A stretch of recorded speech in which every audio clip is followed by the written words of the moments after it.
Bonjour à tous, bienvenue à cette revue de sprint numéro 40, qui a commencé le 8 avril et qui se termine aujourd'hui le 5 mai. Le sprint précédent, c'était Counter 5. On continue sur la lancée Counter 5, mais cette fois-ci, on fait un petit jeu de mots. Ne vous faites pas de sushi. C'est en rapport avec les conditions actuelles et en rapport avec le fait que on va, à travers EasyMesure, vous offrir la possibilité de télécharger les informations Counter 5 grâce au protocole Sushi. Le plan de la Sprint Review, toujours nos parties principales. Il y a une grosse partie EasyMesure, l'essentiel du travail a été fait sur EasyMesure. La partie communication, on a noté une grosse augmentation des usages bits CNRS Istex. Bon, ça a donné lieu à des annonces.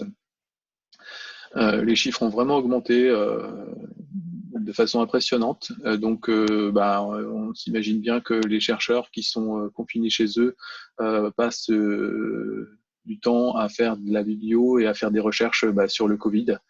C'est ce qui ressort aussi dans les titres des articles ou des revues en fait, qui sont les plus consultés.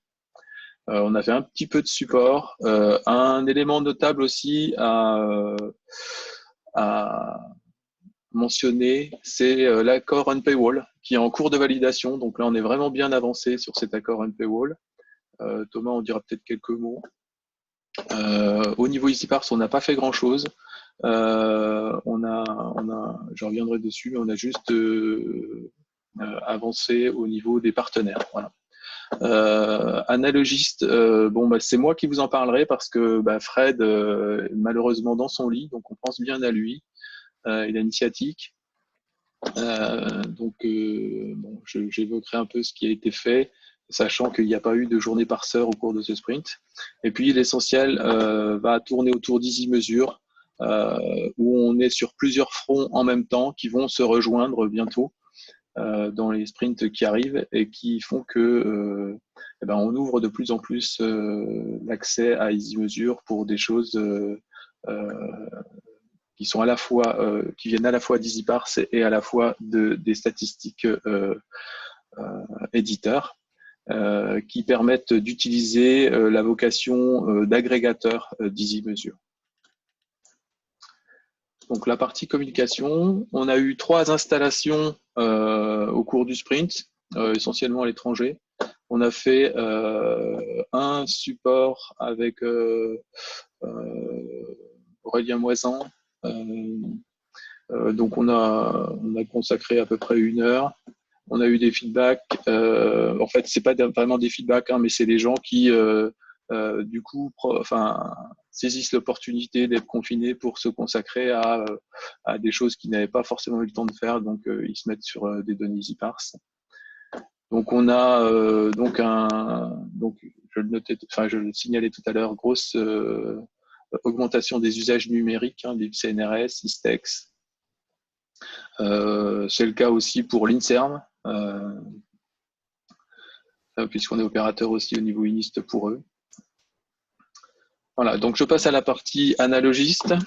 Donc ça va pas être aussi bien que si c'était Frédéric, mais je vais quand même mentionner les faits marquants. On a recensé 2 plateformes supplémentaires. On a toujours 308 parseurs, donc 170 qui sont utilisés par l'ESR. On est toujours à 68% de couverture. Frédéric a travaillé sur des agrégations, des tableaux de bord qui agrègent les données sur 2019. Il l'avait déjà montré en fait, donc on améliore toujours ces tableaux de bord et ce type de tableau de bord, comme on peut les sortir pour 2019, on peut aussi les sortir pour 2020.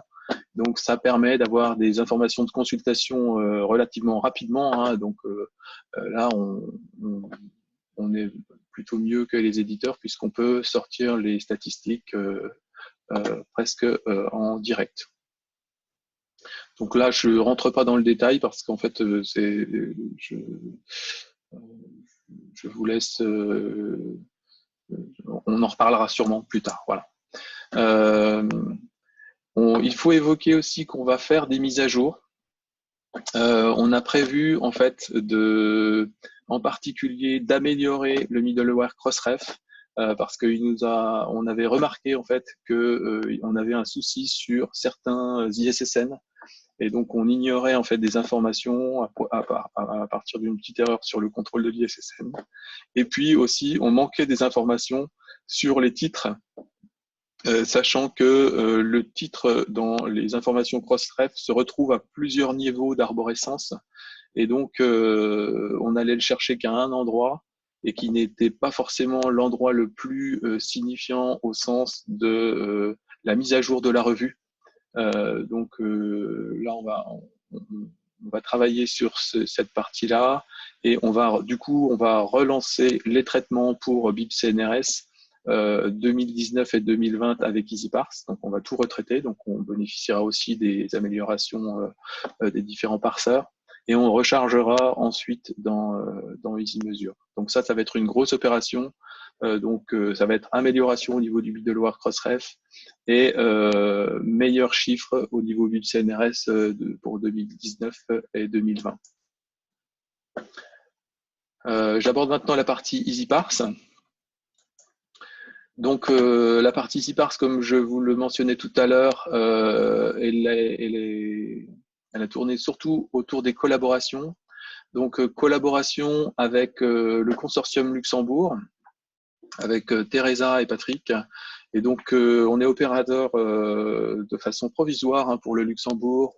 On opère une version EasyMeasure qui leur est propre, qui s'appelle EasyMetrics. Et donc, sur cette plateforme, en fait, on fait aussi leur traitement de fichiers log avec un EasyParse qui leur est propre. Ils nous envoient les logs. Et donc, on a traité février et mars avec EasyParse. Et ensuite, on a chargé ces données dans EasyMetrics. Et donc, voilà, ça leur permet d'avoir un tableau de bord sur les données de consultation consortiale du Luxembourg. À noter que suite à leur déménagement, ils ont aussi modifié leur infrastructure. Et c'est ce qui ressort en fait là qu'on voit rapidement. En fait, il y a eu un basculement des consultations vers majoritairement un de leurs serveurs, alors qu'ils en ont 6. Voilà. L'autre point de travail avec les partenaires, c'est que on a fait un point Counter 5 avec OpenEdition. Donc OpenEdition utilise EasyParse pour produire leurs statistiques d'usage Counter 5. Donc on essaye de les aider dans cette réalisation. Donc on répond aux questions, on essaye de voir. Donc Yannick travaille aussi sur le middleware OpenEdition qui est propre à OpenEdition, hein, qui est un middleware qui leur est interne, hein, qui requête en fait en interne leur base pour enrichir leurs données de consultation suite à ces consultations, de façon à pouvoir produire des statistiques de type counter. Donc on est dans le même type de problématique. Ils sont plus en avance que nous sur Counter 5 parce qu'en fait ils sont dedans. Nous on a commencé juste au sprint d'avant. Donc on pense que on va se rejoindre ou en tout cas on va pouvoir parler de sujets communs au cours de l'évolution de cette fonctionnalité. Voilà. Donc là maintenant je passe à EasyMeasure. EasyMeasure, donc là c'est le cœur des développements qui ont été faits au cours de ce sprint. Steven, tu nous entends? Oui. Donc je te passe la main pour que tu puisses parler du formulaire de renseignement des organismes. Alors, on s'est engagé dans une amélioration, enfin dans une amélioration d'EasyMeasure, de façon à ce que on puisse en fait permettre aux collaborateurs qui utilisent EasyMeasure de rentrer les informations de leur établissement. Jusqu'ici, on gérait les informations établissement dans une feuille tableur à part, avec des champs qui concernaient toutes les informations dont on avait besoin pour les organismes. Mais c'était manuel et donc c'était pas forcément toujours mis à jour, etc. Donc, il peut y avoir tout ce qui est manuel peut être sujet à erreur. Et en plus, c'était nous qui le faisions. Donc là, on donne via cette nouvelle fonctionnalité, ces nouvelles fonctionnalités, l'opportunité aux utilisateurs de renseigner eux-mêmes les informations. Voilà, je te passe la main, Steven.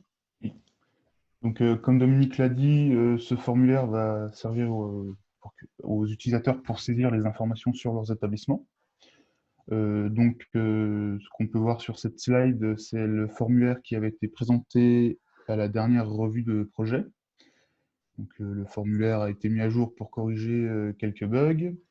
Il est actuellement en pré-production.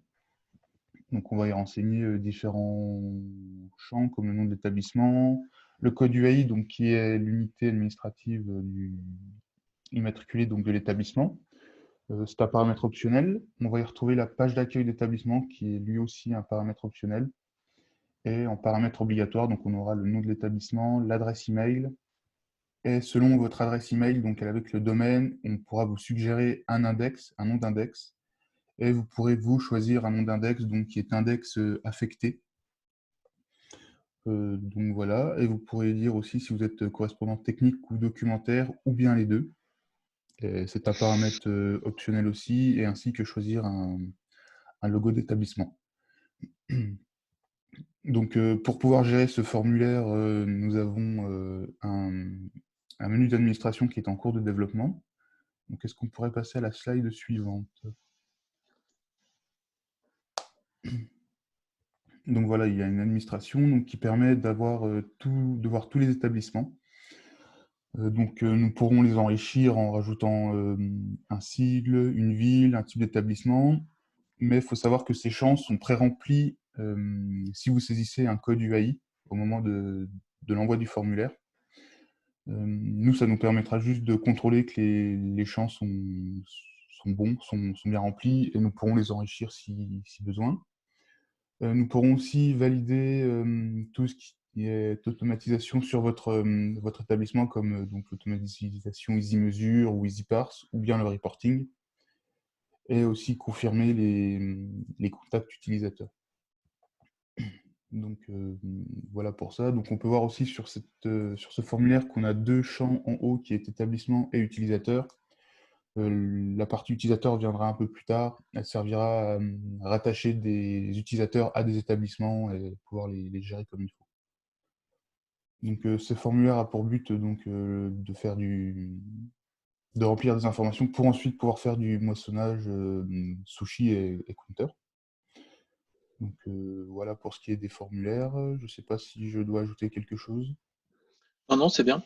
En fait, là, ces informations-là aussi servent à alimenter la page partenaire aussi, dans laquelle figurent tous les établissements qui téléchargent des données EasyMesure. Donc la page partenaire, elle a été mise à jour à partir donc des informations qu'on stockait dans cette fiche tableur. Et donc là, le fait de donner la main aux utilisateurs, ça permet de garantir que ce qui va s'afficher, enfin les informations sur l'université, le site, etc., qui s'affichent sur cette fiche, page partenaire, sont correctes. Voilà. Sachant que cette page partenaire, elle est aussi mise à jour régulièrement par rapport aux chiffres qui sont téléchargés dans EasyMesure. Voilà. Voilà ce qu'on peut dire. Ça, c'est la suite. Et donc là, il y avait une question d'Henriette. Oui. Qui demande quand est-ce que les formulaires seront ouverts. Donc pour l'instant, c'est en pré-production. On a mis un système de rôle pour l'instant sur le formulaire. Donc certains utilisateurs auront accès au formulaire pour pouvoir tester. Voilà, c'est ça. On va ouvrir progressivement en fait ce formulaire. Comme on le fait classiquement, hein, comme vous avez pu le faire pour les informations sushi, là c'est pareil, sur la base du volontariat, on va ouvrir progressivement ces fonctionnalités. L'idée c'est que vous nous fassiez un retour sur ce qui marche, ce qui marche pas, de façon à ce que on ne fasse pas subir à tout le monde les erreurs qu'on pourrait avoir à corriger. Voilà. Donc là, maintenant, je passe la main à Yannick qui va nous parler de l'amélioration du reporting. Donc cette tâche de fond, qui est assez consommatrice, mais bon, qui est une fonctionnalité assez pratique. Donc, toujours sur EasyMesure, on a passé un peu de temps pour améliorer le reporting. Un certain nombre de choses là-dedans sont invisibles. Parmi les choses visibles, on a revu un peu l'affichage de l'historique des tâches, enfin plus précisément l'historique de l'exécution d'une tâche de reporting. Donc à présent, on voit de manière plus claire le statut des tâches, parce que quand on regarde l'historique, potentiellement, on peut tomber sur une tâche qui est en erreur, qui est terminée, mais qui potentiellement aussi est en file d'attente, car maintenant les tâches de reporting se font les unes après les autres pour éviter de surcharger la machine. On a plus de logs pour voir ce qui s'est passé, comme ce qu'on peut voir sur la capture d'écran à l'instant. Ainsi qu'un bouton de rafraîchissement, ce qui nous permet notamment, quand on attend qu'une tâche se termine, de pouvoir rafraîchir régulièrement pour voir où ça en est. Donc voilà. Ensuite, petite modification au niveau du mail que l'on reçoit quand on reçoit un rapport, justement. On s'est rendu compte que jusqu'ici, on avait un gros bouton au milieu qui renvoyait vers le tableau de bord en version navigateur. Mais on s'est rendu compte que c'était assez confusant parce qu'on a tendance à en oublier la pièce jointe, qui est quand même le principal intérêt du mail, justement. Donc, ce qu'on a fait, c'est qu'on a remplacé ce gros bouton par un message qui met en évidence le fait qu'il y a une pièce jointe, qui invite à aller la chercher, et on a un lien en dessous, plus discret, pour aller regarder le tableau si on en a besoin. Et en plus de ça, mais ça, c'est pas propre au reporting, l'adresse mail de contact de l'équipe est maintenant en toutes lettres en bas du mail pour qu'il soit bien en évidence, contrairement à avant où il était dans une petite icône qu'on avait facilement tendance à ne pas remarquer. Et je ferai remarquer au passage que nous avons un nouvel alias de mail qui est easyteam@couperin.org. Voilà, on est passé sur Couperin. On passe à l'export. Alors, ensuite, nous avons travaillé sur une nouvelle fonctionnalité d'export via EasyMesure qui correspond à un export tel que vous pourriez le faire sur une vue table Kibana, en gros, pour faire simple. Il s'agit d'exporter des agrégations simples basées sur un certain nombre de champs qui sont paramétrables. Donc, typiquement, ce qu'on a ici, sur l'URL, on fait une agrégation sur bibcnrs inc en lui disant je veux une agrégation sur les champs rtype et mim. Et on va lui donner un type, c'est-à-dire qu'on peut avoir une sortie soit CSV ou soit JSON délimité par des sauts de ligne. Et du coup, on va recevoir en résultat un fichier qui va contenir toutes les combinaisons possibles des champs qu'on lui donne avec le nombre d'occurrences. Donc, du coup, ça va être soit, voilà, comme vous pouvez le voir sur le côté, soit format CSV, soit ND-JSON. Dans les deux cas, voilà, il y a un formalisme particulier, en sachant qu'il est possible également d'ajouter là, on voit tout, c'est complet, mais on peut y ajouter les valeurs incomplètes. Potentiellement, il peut y avoir des cas où on a un R-type, mais on n'a pas de mime.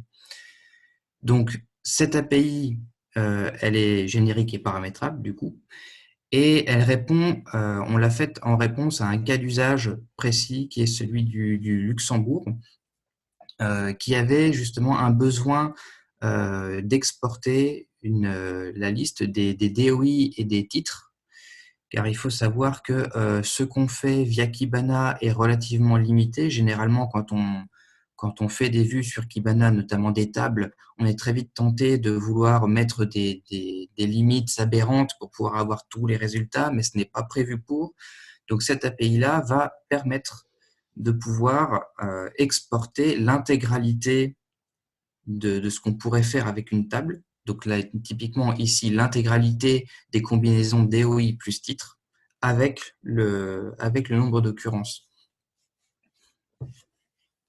Pour compléter l'objectif donc, du consortium Luxembourg, c'est qu'à partir de ces DOI, en fait, ils savent si c'est des publications qui leur sont internes. Et donc, du coup, ça leur permet de pouvoir voir quels sont leurs articles qui ont été consultés, ou plutôt comment leurs articles ont été consultés dans leurs données d'usage. Voilà.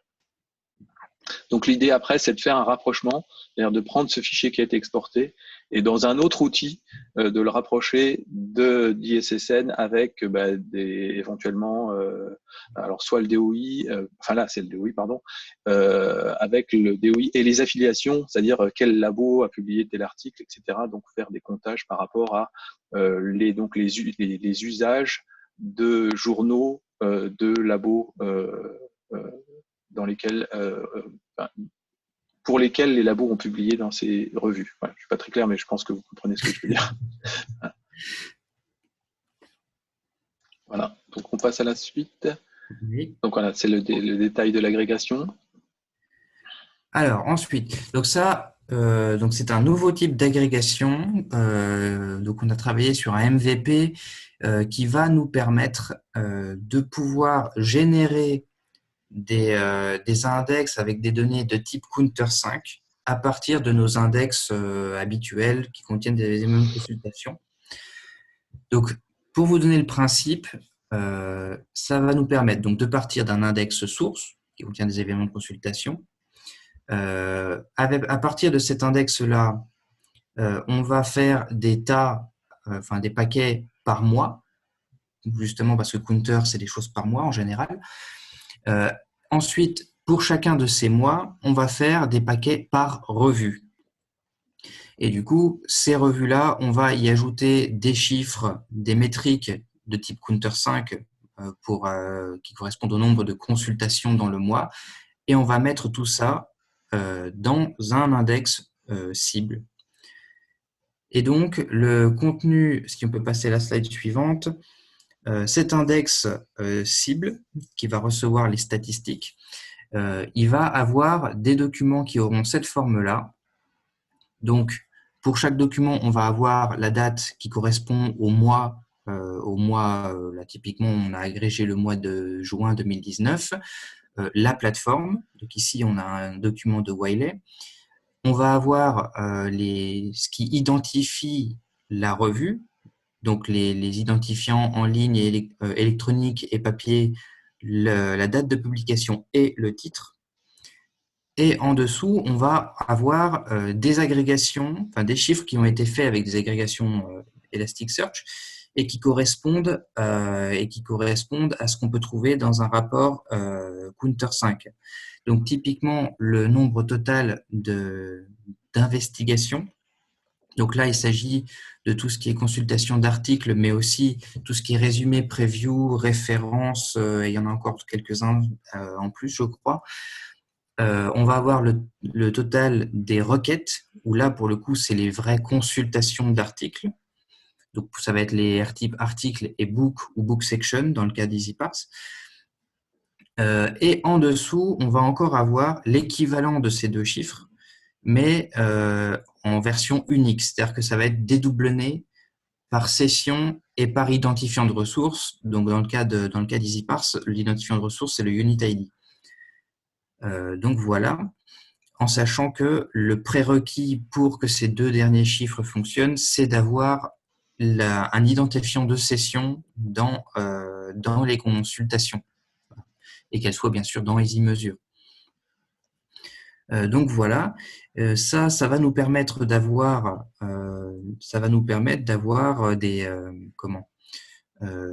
quelque chose à comparer. On va avoir quelque chose de similaire à ce qu'on récupère actuellement, à ce qu'on insère des statistiques qu'on reçoit des éditeurs, et ça va nous permettre de faire le lien avec ce que Dominique est en train de faire avec Sushi 5. Voilà, donc je prends la suite. Donc on a déjà chargé des données Counter dans EasyMeasure. Donc là, en fait, Yannick est vraiment sur le MVP de ce que on pourrait produire à partir d'EasyParse pour faire du Counter. Donc Counter 5. Donc là, c'est là aussi, c'est sur ce chemin-là qu'on se rapproche du travail qu'est en train de réaliser Open Edition. On va essayer de se rapprocher d'eux, de les rattraper, mais pour pouvoir donc comparer, si ça a du sens, les données qu'on pourrait produire avec EasyParse de type Counter 5 avec les données qu'on pourrait aller chercher chez les éditeurs pour, une fois de plus, vérifier que ce que produisent les éditeurs, ça se rapproche de ce que nous, on peut observer en réel. On avait donc, en fait, on a lancé un appel au bêta test. Donc, il y a eu un certain nombre d'organismes qui ont répondu à cet appel pour tester en fait. Donc, dans un premier temps, on avait testé les données éditeurs de type JR1, Counter 4 JR1. Donc, ça nous avait permis d'ouvrir en fait EasyMeasure à des organismes qui n'avaient pas éventuellement de données EasyParse. Donc en fait, sur ce slide, vous voyez les organismes avec lesquels on a pu initier quelque chose. La première colonne vous montre ceux qui avaient déjà un espace Kibana, donc qui potentiellement avaient des données EasyParse. Et la deuxième colonne, l'espace Kibana Publisher, c'est donc tous ceux qui ont collaboré avec nous en nous envoyant soit des fichiers JR1 Counter 4 ou donc des fichiers Counter 5 ou des informations sushi pour aller chercher ces informations Counter 5 ont maintenant un espace Kibana éditeur qui leur est dédié. Donc là, on en est à 10. Donc, on a fait dans un premier temps le téléchargement sur EasyMeasure de JR1. On l'a fait de façon ponctuelle avec des fichiers Counter 5 pour voir ce que ça pouvait donner. Mais c'est pas le but en fait, c'est pas d'aller de charger des fichiers Counter 5, c'est vraiment d'utiliser le protocole Sushi pour faire du Counter 5.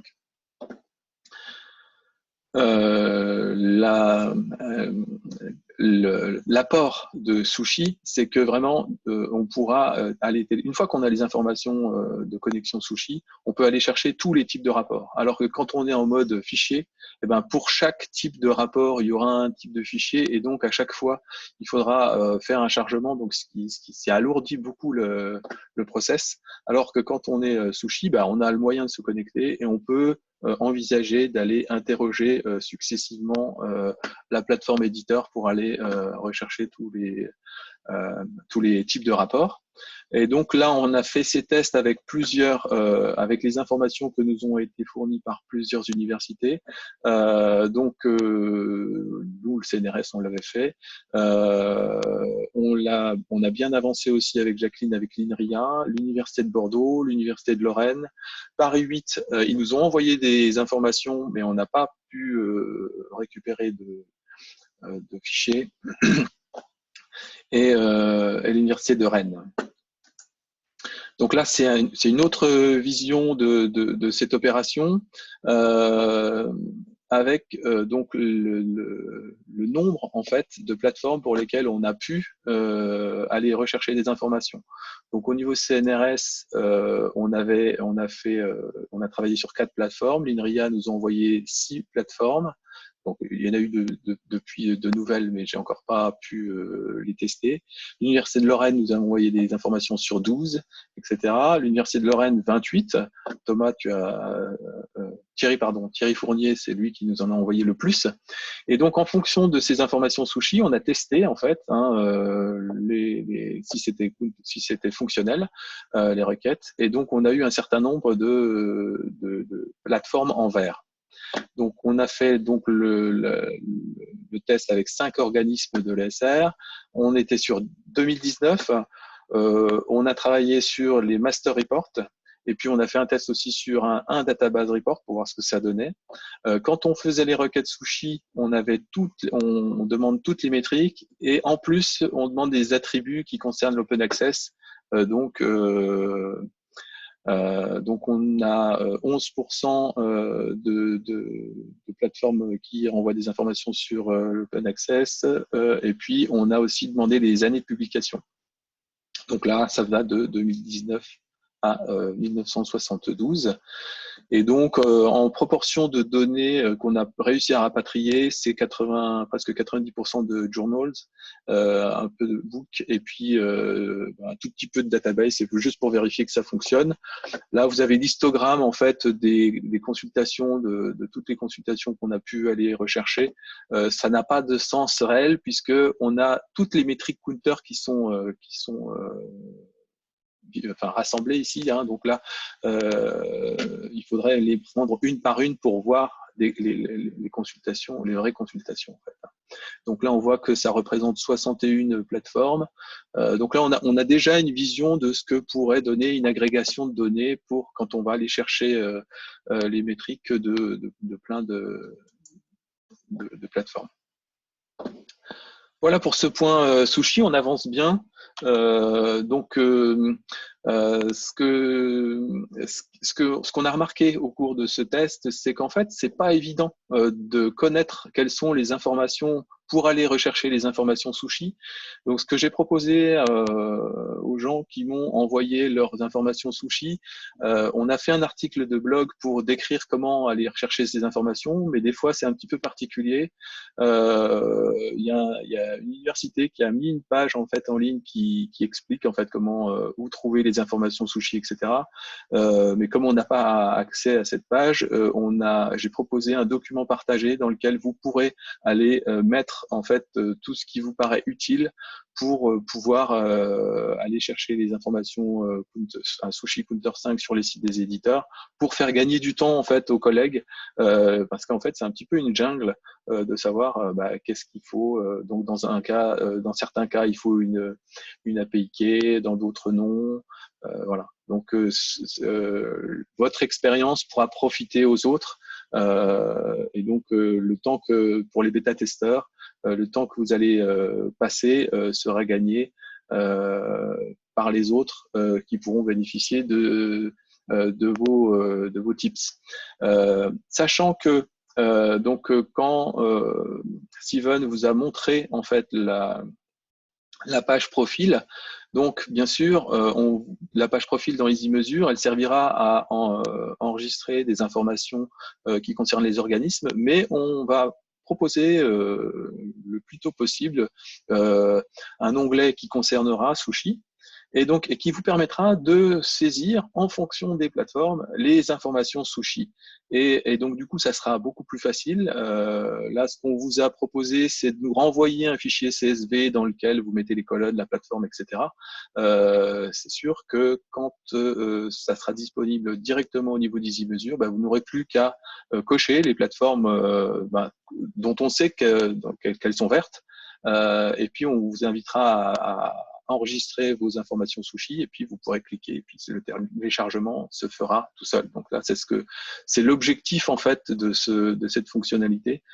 Ça serait de permettre aux utilisateurs assez facilement, juste en fournissant les informations, le requester ID et le customer ID dans EasyMesure, de pouvoir aller chercher les informations Sushi. Voilà.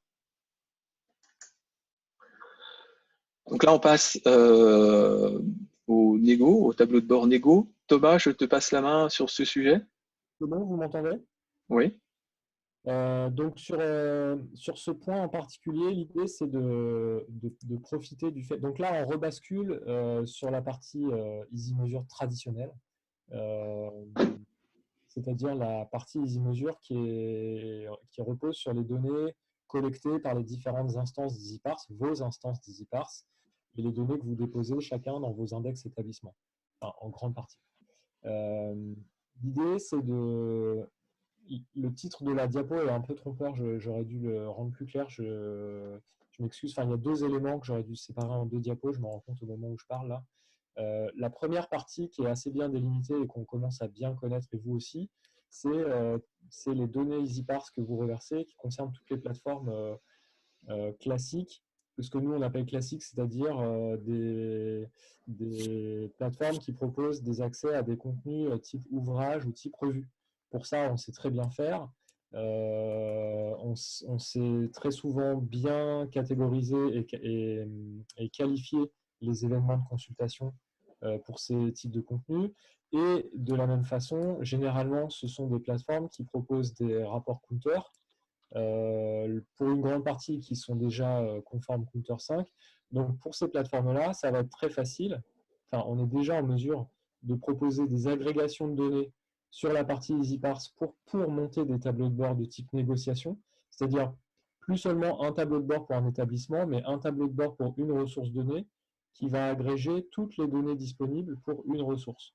Donc ça va être le cas pour Wiley, pour les revues Elsevier, pour Springer, etc. Donc ça, on sait déjà faire et on a déjà des tableaux de bord qu'on peut proposer, qu'on est en mesure de proposer aux négociateurs. Certains d'entre eux ont déjà commencé à mettre leurs mains dedans et ça se passe plutôt bien. J'en parlerai plus en détail aux équipes Couperin juste après cette réunion-là.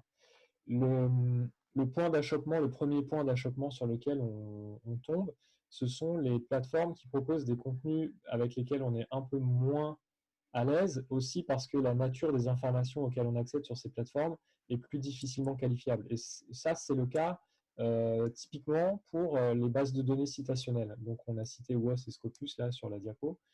On se rend compte que les analyses qu'on a faites pour ces plateformes dans Analogist sont sur la base des URL auxquelles on a accès et des éléments qui apparaissent dans ces URL, mais ne correspondent pas forcément au type de rapport Counter qui sont fournis par ces mêmes plateformes.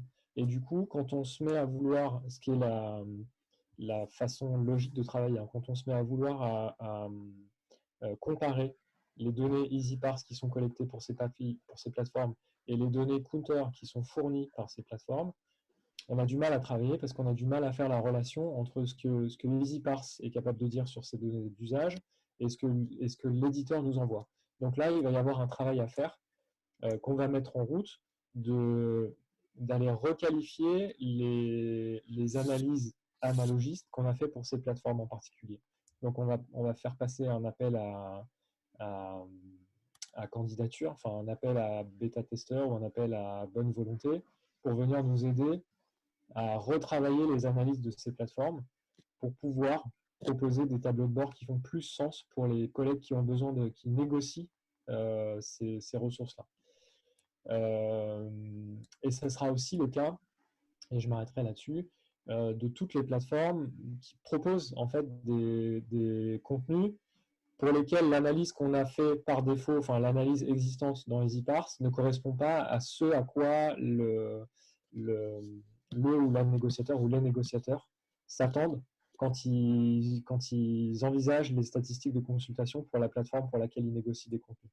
Donc ce sera aussi le cas par exemple pour les plateformes de ressources en droit ou de ressources en intelligence économique. Donc là, typiquement, nous, on a fait des analyses sur Analogist pour ces plateformes à un certain point dans le temps avec les données auxquelles on avait accès, donc généralement des données qui sont présentes dans les URL, des choses pour lesquelles on pense pouvoir dire, pour lesquelles on peut collecter des informations, mais ça ne correspond pas forcément à la façon dont les négociateurs voient ces ressources, et surtout, ça ne correspond pas forcément à la façon dont les négociateurs travaillent avec les stades d'usage qui leur sont fournis côté éditeur, qui généralement essayent de se conformer à Counter, mais Counter dit des choses un peu différentes pour les usages de bases de données, pour les usages de travaux de référence, pour les usages de données multimédia, etc. Et nous, on n'a pas forcément travaillé dans ce sens-là quand on a fait l'analyse.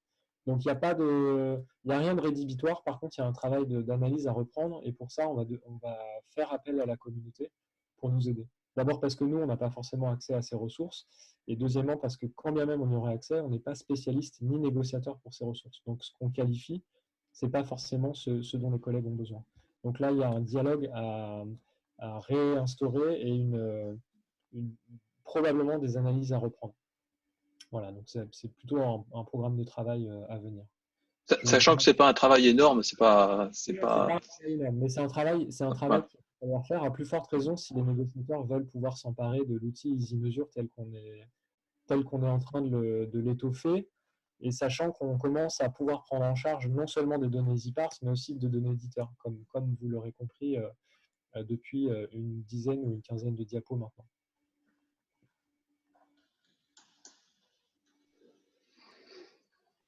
Donc là, c'est pour parler du reporting. Donc c'est Frédéric qui aurait dû vous en parler. On a déjà évoqué le fait que on a amélioré, enfin Yannick a travaillé sur l'amélioration du reporting. On l'utilise dans le cadre de BIP CNRS, en particulier pour envoyer en fait aux correspondants IST CNRS des rapports trimestriels, donc des informations qui pourraient les intéresser par rapport donc aux différentes spécialités au niveau du CNRS, les 10 portails pour chacune des spécialités du CNRS, les différents instituts. Donc l'idée, c'est de trouver les informations qui seront les plus pertinentes, sachant que l'idée du reporting, c'est d'avoir une vue synthétique et rapide de ce qui est consulté. Et donc là, sous un mode trimestriel. Et donc, on a commencé à tester avec un certain nombre de correspondants, de choristes, qui nous ont fait un retour très positif dans un premier temps. Et puis avec, on va continuer à travailler dessus avec des demandes d'amélioration, des demandes de chiffres ou de précision par rapport à ce qu'on est capable de fournir. Voilà. Donc là, le reporting trouve tout son intérêt puisque ces gens-là vont recevoir un rapport PDF sans être obligés de se connecter sur EasyMesure, sans avoir besoin d'un user mot de passe, mais ils vont recevoir un truc qui est ciblé à leur attention. Donc c'est un travail en cours qui s'annonce bien vu les retours. Le tableau de bord des consultations UMR, donc là ça concerne Istex, je pense. Non, c'est VIP CNRS. Non, c'est VIP CNRS. Et donc du coup, oui, on peut isoler en fait les consultations d'une UMR et produire des tableaux de bord. Ça avait été fait pour 2019. Et donc du coup ça marche pour 2020, on peut les activer en fonction, assez rapidement. Et donc on avance sur ce terrain pour l'université d'Aix-Marseille. Voilà, on arrive à la fin de cette revue de sprint un peu longue. On vous propose une prochaine revue le 23 juin. Donc j'espère que là nous ne serons plus confinés. Donc les deux revues de sprint qui viennent de se dérouler là, on annonce beaucoup de choses nouvelles. Vous voyez qu'on essaye on va finir par rassembler les morceaux. Vous voyez qu'on on travaille de front sur des points différents. Tout ça va se rassembler. Donc, ce qu'on vous demande, nous, c'est de nous faire des retours, en fait, en particulier pour les bêta-testeurs. Donc, toute cette partie Counter 5, toute la partie exportation, je pense que ça va intéresser pas mal de gens, mais dans un premier temps, on va travailler avec le Detect Luxembourg, le consortium Luxembourg. Tout ça va venir progressivement, va être mis progressivement à disposition des utilisateurs dans un mode, vous l'aurez compris, progressif, c'est-à-dire que sur la base du volontariat, les gens proposent de participer et donc nous, ce qu'on attend de votre part, c'est des retours. C'est de nous dire, voilà, ça, je comprends pas, ou alors je voudrais que ça s'affiche. Donc là, pour tout ce qui concerne Sushi, on a beaucoup travaillé sur la partie rapatriement des données vers EasyMesure, c'est-à-dire à partir des informations Sushi, on va chercher des rapports. Maintenant, vous allez pouvoir envisager d'exploiter ces rapports. On vous a mis à disposition, pour ceux qui participent, donc un tableau de bord par défaut. Donc ce tableau de bord n'est pas du tout définitif, il y en a qu'un seul. Pour tous les métriques Counter. Donc, dans ce tableau de bord par défaut, il y a possibilité de sélectionner une métrique pour voir ce que ça donne. Mais bien sûr, tout ça va évoluer et pourra donner lieu à différents types de dashboards mieux construits, plus spécialisés, qui permettent de voir plus rapidement les choses. Et c'est là qu'on va vous demander d'intervenir. Parce que, bien sûr, on est probablement comme vous, on découvre Counter 5 Et donc, on n'est pas encore, en fait, on connaît pas en fait toutes les particularités qu'il peut y avoir entre le passage de Counter 4 à Counter 5. Voilà. Donc, voilà. Ce que je voulais dire aussi, oui, je voulais évoquer peut-être la réunion GTI le 25 mai. Donc, peut-être Thomas qui est en ligne en parlera aussi. Sinon, je laisse la place aux questions si vous en avez. Oui, j'avais mis le 25 mai avec un point d'interrogation parce que quand j'ai rempli le formulaire, j'ai vu que c'était cette date-là qui était la plus cochée. Voilà. Donc, je ne sais plus si Open Edition et Ligne, il me semble que je les ai vus. Et Je suis là. Voilà, oui, Jean-François, tu es là. Donc, on sera amené encore à collaborer, je pense, au cours de ce sprint. Hein. Tu nous as posé des questions. Donc, si on sait répondre, eh ben, on répond. Voilà. Puis donc, c'est pour dire qu'on va essayer de progresser ensemble. Concernant le GTI, c'est effectivement la date du 25 mai qui semble se dégager. Ok. Bon, voilà. Le mot est un peu passé. Est-ce que vous avez des questions? On a été trop vite ou Moi, j'en ai quelques-unes. Ouais. C'est Thierry Arena. Ouais. Je voulais savoir s'il était envisagé de moissonner des master reports au niveau item. C'est-à-dire que là, ce qui a été moissonné, c'est au niveau titre. Mais Counter 5 prévoit, il y a database, il y a titre et il y a aussi item. Pour en gros aller récupérer des articles ou des chapitres. Hein. Ouais. Alors, je ne suis pas sûr que c'est un très, très grand intérêt à analyser, mais peut-être. En particulier, si effectivement, après, on veut mettre en rapport avec… le niveau article peut être intéressant, comme on l'a vu avec l'agrégation que présentait Yannick, là. Donc voilà, je pense que ça pourrait peut-être être testé. Voilà. Oui, alors, j'avoue que là, moi, ce que j'ai cherché à vérifier, c'est que c'était possible, en fait.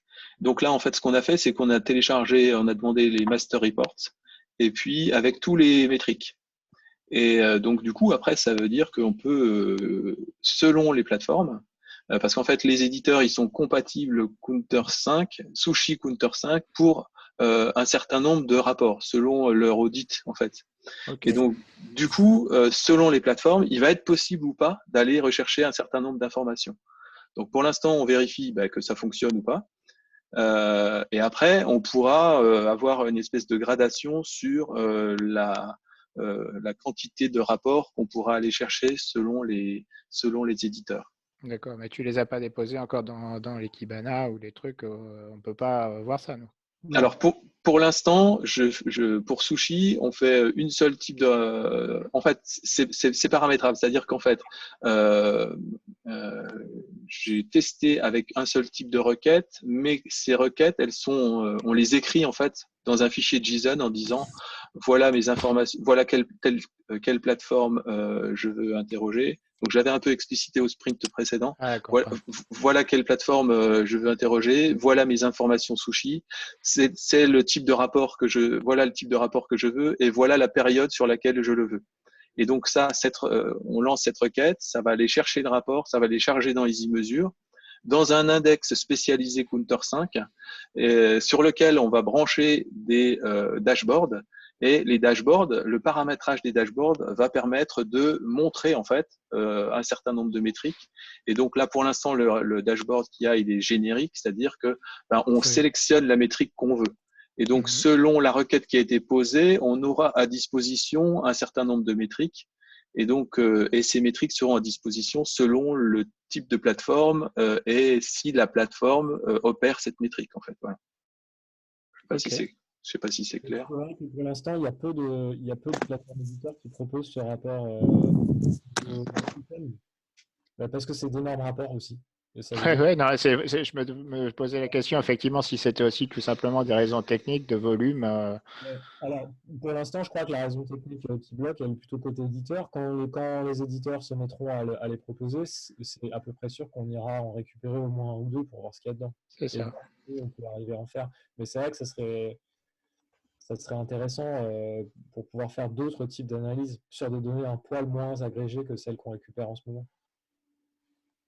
Voilà. C'est une des problématiques aussi, hein, c'est donc parmi les tests, il y a ça, il y a le fait de pouvoir accéder en mode sushi aux données éditeurs et aussi le temps que ça prend. Parce qu'en fait, selon les plateformes éditeurs, c'est plus ou moins rapide. J'ai des questionnements aussi par rapport aux données retournées, c'est-à-dire que est-ce que quand on fait la même requête plusieurs fois de suite, est-ce que c'est les mêmes données qui sont retournées? Donc j'ai des petites interrogations à ce sujet-là. Donc on va aussi procéder à un certain nombre de vérifications pour vérifier que ce que les éditeurs nous fournissent, c'est bien correct. Parce qu'on s'est aperçu que il n'était pas inutile parfois de vérifier. Voilà. Ouais, je t'avoue que j'ai même pas vérifié entre effectivement un export que je fais sur l'administration de l'éditeur et puis ce que me sort, enfin ce que je peux récupérer dans Kibana maintenant. J'ai même pas été vérifié si c'était cohérent. Je vais aller regarder un peu. Voilà, ouais. Donc En fait, si vous avez des infos justement à ce sujet-là, vous nous le dites. on fera peut-être une réunion des correspondants Ouais. avec les établissements qui étaient en bêta-test sur cette Oui. fonctionnalité pour faire Oui, une si. point d'étape et faire un retour d'expérience généralisé. Oui, si vous êtes d'accord pour participer à cette Oui, réunion. je suis d'accord. Donc Thomas Jounot, l'UL, je suis d'accord pour participer. Je veux rassurer Thierry, j'ai pas fait cette comparaison non plus pour l'instant sur les 12 ressources qui sont Mais moissonnées. j'étais pas Donc, inquiet. ouais, non, t'es pas le seul dans ce cas. Faut effectivement Ah non, mais faire ça. Ça j'étais pas du tout inquiet. Hein. C'était juste parce que voilà, c'est l'idée qui est apparue, quoi. Mais, ça m'a été demandé explicitement par Frédéric. Pourtant, bon, heureusement il est malade, donc j'ai. On fait ce qu'il faut pour que les questions qui fâchent ne soient pas posées de façon trop brutale à cette. Non, mais il y a aussi, évidemment, il y a le contexte confinement qui fait qu'il y a beaucoup de choses qu'on va pouvoir programmer avec vous et qu'on a du mal à organiser. Enfin, du coup, pour le dire très clairement, tant que les écoles ne sont pas réouvertes, il y a beaucoup de choses en termes d'organisation qu'on aimerait faire qu'on ne peut pas faire. Donc ça, voilà, c'est des questions qu'on se pose, c'est des questions qu'on va vous poser et on va tâcher d'organiser ça dès que possible pour y répondre, quoi. Ouais, ben, moi j'avance aussi pas à pas sur la connaissance des rapports Counter que je télécharge.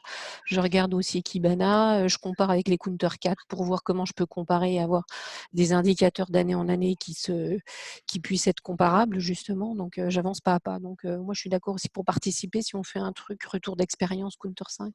Ouais. D'accord, on programmera ça. Ça permettra aussi de partager les recettes locales, justement. ouais, ce qui pourrait être bien en termes de partage des recettes locales. Alors, j'ai regardé un peu le document que tu as mis sur le drive, Dominique, là, que tu nous as envoyé. Je ne sais pas s'il faut faire un truc, enfin une explicitation plateforme par plateforme. Ce qui serait peut-être pas mal, c'est d'avoir un peu, comme tu m'avais envoyé, j'imagine que tu l'as fait aussi un peu pour les autres, un tableau, enfin c'est vrai, c'était un PDF, mais bref, c'était un tableau avec quelles sont les plateformes qui ont marché, qui n'ont pas marché, et qu'on sache en fait pour chaque plateforme, effectivement, quelle information il faut précisément. Puis après, éventuellement, on peut aller dans une zone commentaire, dire, voilà, il faut se connecter en admin, il faut aller récupérer le truc. Là, c'est complètement tordu. Parce qu'il y en a, c'est tordu. Hein. Ouais. Il faut vraiment s'accrocher aux branches pour aller trouver c'est dans le profil de la personne pour aller trouver le truc, je ne sais plus quoi, l'API key ou je ne sais pas quoi. Et voilà. Et je pense que ça serait peut-être plus simple sous forme de tableau. Et comme ça, on verrait aussi peut-être les plateformes auxquelles on n'avait pas pensé, qui ont été rendues opérationnelles suite à des demandes d'autres établissements. Enfin, Ouais. voilà. D'accord, ouais, c'est une bonne idée. Ok.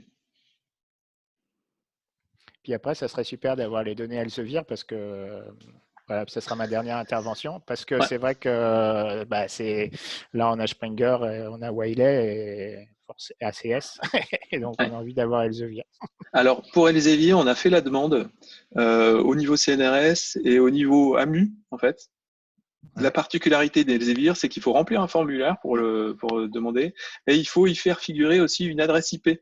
Et donc, du coup, pour ceux qui voudraient remplir ce formulaire, je peux vous transmettre un formulaire pré-rempli avec l'adresse IP inist, puisque en fait, ça sera EasyMesure qui fait les requêtes, et donc il faudra que cette adresse IP soit autorisée par Elsevier pour aller uploader les données. Il faut Voilà. que chaque établissement fasse ça. Ouais. C'est ça. Enfin, pour l'instant, d'après ce que j'ai compris, parce que c'est pareil sur le site d'Elsevier, Ouais, c'est hyper chiant. Ouais. Moi, Voilà. j'ai même écrit au support, donc il m'a renvoyé plus ou moins les identifiants qui pourraient correspondre. Enfin, c'est un peu particulier. Et du coup, j'avais compris qu'il fallait faire un formulaire, mais le support m'a jamais dit qu'il fallait faire ce formulaire. Alors, je me suis dit, bah, peut-être pas du coup, tu vois. Et ils sont vraiment pas clairs. Hein. Moi aussi, T'as réussi à- je me suis cassé les dents dessus, donc s'il y avait quelque chose, ce serait bien. Vous avez écrit à qui, Elsevier? J'ai fait contact support ou je sais plus quoi, là, tu sais, sur la Ouais. plateforme, l'adresse générique. Mais c'est pour ça qu'il y a peut-être un moment où il faut que ça s'institutionnalise au niveau du consortium. Enfin, je pense qu'on discute avec Elsevier sur un certain nombre de sujets. Ça, c'est Des bases vrai, de oui, données oui. citationnelles, des bouquets de revues, etc. Donc, voilà. Enfin, si on est plus que dans le prototype et là, enfin, si vraiment le consortium veut être indépendant en termes de récolte de données statistiques, je pense que il faut peut-être faire une démarche un peu plus formalisée, mais c'est facile à dire. Là, moi, le premier pas, c'était de vérifier que ça marche. Ouais. Donc là, sitôt qu'on a une info au retour du formulaire, là, on pourra tester au niveau CNRS si ça marche. Et si ça marche, après, voilà, on pourra lancer pour tout le monde. C'est-à-dire que toi, tu as envoyé le formulaire pour le CNRS, mais tu n'as toujours pas de retour, quoi. Non, c'était il y a une dizaine de jours. Après, il y a Marlène qui vient de nous mettre un message là ce matin pour nous dire qu'elle a eu des échanges avec Elsevier, qu'elle n'a pas réussi à récupérer encore son identifiant, ce qui s'appelle le Requester ID, et que le support côté Elsevier ne connaît pas l'INIST. Enfin, au fait mine de ne pas le connaître. Donc, il faut voir un document. On remettre en route le même genre de négociation que ce qu'on avait fait au début du portail mesure, quand il s'était envie de récupérer, de moissonner pour les établissements, les stats JR1, Counter 4. Parce qu'en fait, c'est le même système qu'il y a toujours eu chez Elsevier. Il y a un contrôle sushi avec Customer et Requester ID, et il y a un contrôle par adresse IP. Donc on va juste reprendre le contact avec eux et leur expliquer que maintenant mesure moissonnera plus, mais que c'est EasyMesure qui va moissonner, que c'est d'autres adresses IP et qu'il ne faut pas que ça vienne dans le chemin de ce que les établissements veulent pouvoir faire de leur côté. Ok, oui, c'est une bonne idée si c'est finalement l'équipe EasyMesure qui dit ça, quoi. Enfin, ou Couperin.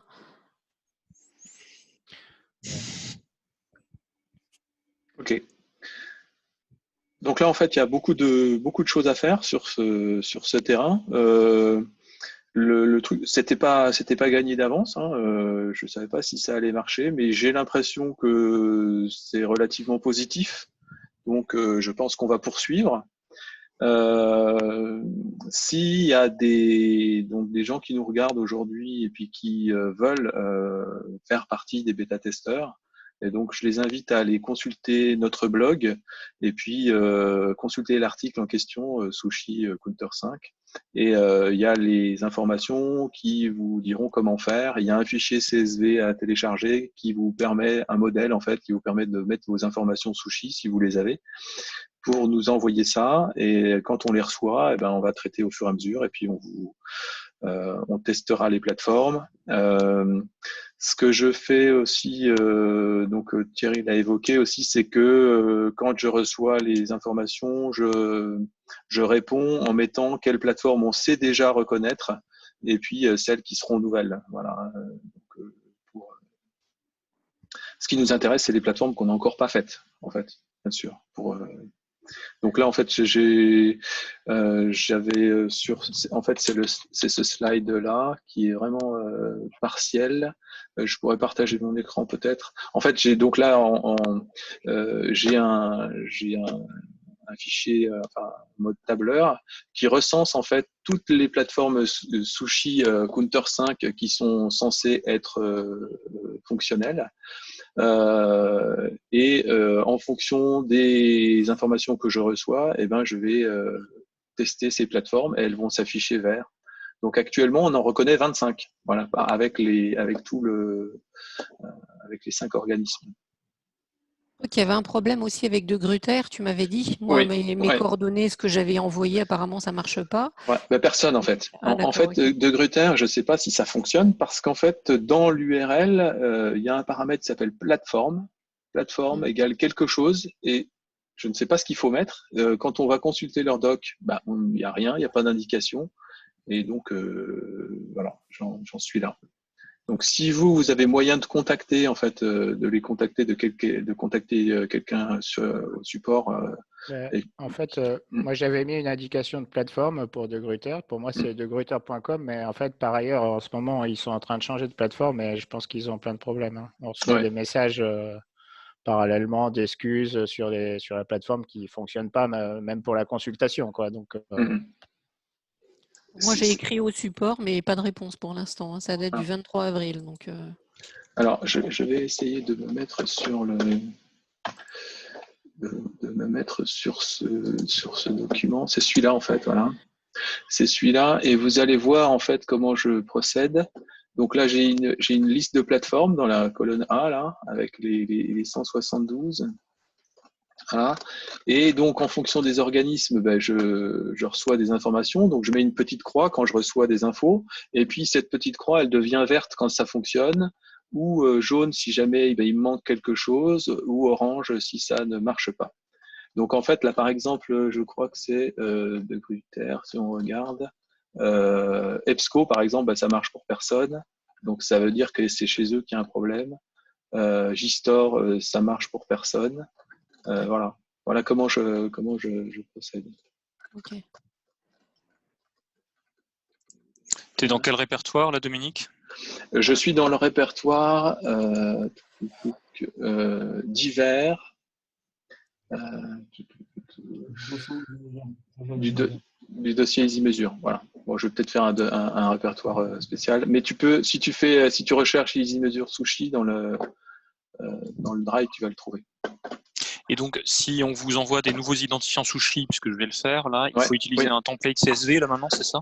Oui, c'est ça. Ouais. En fait, le template CSV, il est disponible dans l'article, en fait, sur le blog. En fait, tu regardes, c'est pareil, tu tapes Sushi Counter 5. Il y a en fait la procédure. Il y a éventuellement un lien sur la façon de récupérer les informations sushi qui est mise en ligne par une université américaine. Thomas, je ne sais plus c'est laquelle. Mais, donc du coup, qui dit pour telle plateforme, les informations sushi, vous pouvez les récupérer là. Et puis on a mis aussi. Pardon. Je le lien sur le chat là. Voilà. Et donc on a mis aussi un fichier CSV template qui m'assure moi d'avoir les bonnes colonnes, les bonnes informations. Voilà, que ça soit rangé, quoi. C'est plus facilement exploitable pour moi quand c'est dans... Ouais.